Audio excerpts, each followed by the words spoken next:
La renuncia de Julio Mazzoleni al Ministerio de Salud, por supuesto, ayuda a descomprimir esto que se estaba generando, una turbulencia política.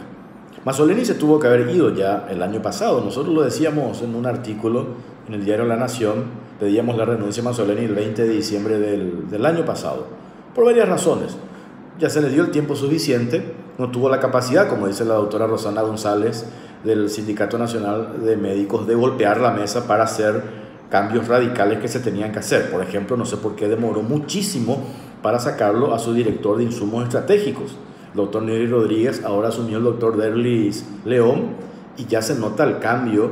Eso lo reconocen incluso desde el propio Ministerio de Salud, porque le imprime mayor celeridad. Ese es un departamento clave porque por allí pasa la planificación a la hora de definir compras de medicamentos, que hoy es el principal problema que se tiene en esa institución.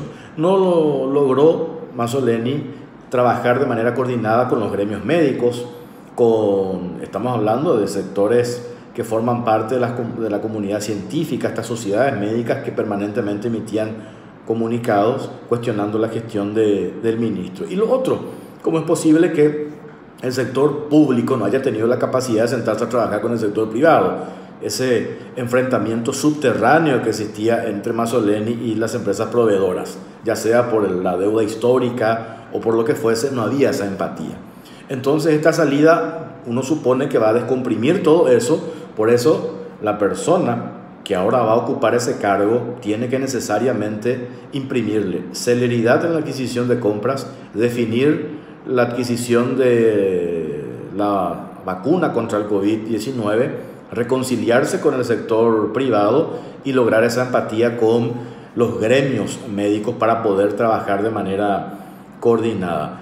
La turbulencia política de la que hablábamos, es cierto, se descomprime, pero esta movilización de esta tarde se tiene que hacer para darle un mensaje claro a este gobierno de Mario Abdo Benítez, una ciudadanía ya insatisfecha, que ya no va a tolerar ningún error en el área sanitaria.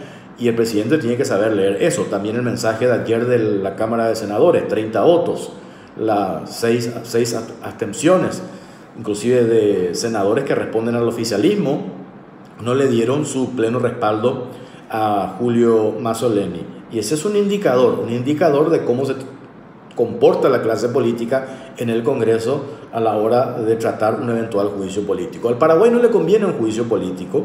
Al Paraguay no le conviene un enfrentamiento, al Paraguay no le conviene una turbulencia política.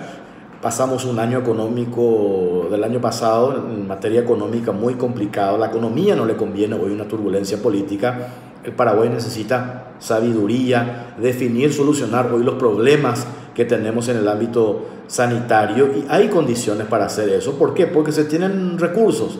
Simplemente necesitamos una persona que tenga la capacidad de articular, como les decía, esa conciliación con el sector privado.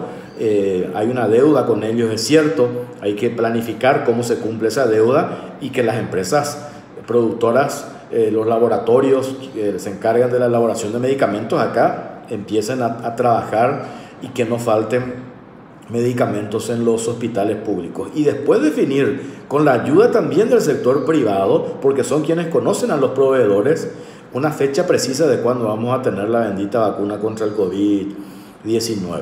Por eso reitero, tres aspectos que deja esta salida del ministro Mazzoleni. Descomprime la turbulencia política, que no se apaga el fuego todavía, pero se necesita darle ese mensaje al presidente de la República de la intolerancia y del hartazgo de la gente, que no va a tolerar un nuevo error, principalmente en el área sanitaria. Por otro lado, esa reconciliación que tiene que darse desde el sector público con el sector privado, que es clave. Y lo otro, como les decía, necesitamos pacificar los ánimos, calmar. Hay aventureros, oportunistas, eso es natural que pase en el ámbito político, porque hay sectores políticos que construyen su capital político en base al fracaso del otro. Al Paraguay no le conviene hoy, por la situación en la que nos encontramos. Hay que pacificar los ánimos, pero siempre con la advertencia al presidente de la República de que ya no se va a tolerar hechos de corrupción, no se va a tolerar ese encierro que tiene el Ejecutivo de no reconocer la crisis sanitaria, de no reconocer la crisis económica, de no reconocer la crisis social. ¿Por qué? Si no se reconoce eso va a generar una turbulencia política y ahí se complica, le puede costar el cargo al presidente de la República. Hoy esta salida que se da descomprime todo este lío que se generó y ahora hay que esperar y trabajar, pero de manera inmediata, en dotar, teniendo recursos, de insumos a los hospitales públicos y construir nuevas líneas para asistir a las familias que hoy están pasando mal. Si esto se hace, tiene un balón de oxígeno este gobierno para seguir peleando y no llevarle al Paraguay de vuelta a un enfrentamiento político, a un juicio político, a una turbulencia política que, reitero, no le conviene al Paraguay en una situación como esta, en una pandemia, y en Paraguay, que todavía no tenemos la vacuna, tenemos picos de contagios importantes. No nos conviene eso. Hay que pacificar los ánimos, pero siempre ser críticos, duros en las posiciones que se asumen para no permitir más hechos de corrupción en este gobierno y exigirle al presidente de la República ese famoso golpe de timón, porque ya se tiene una ciudadanía atenta, harta, y una clase política ya con los votos para en cualquier momento plantear en serio, si no se hacen las cosas, un juicio político.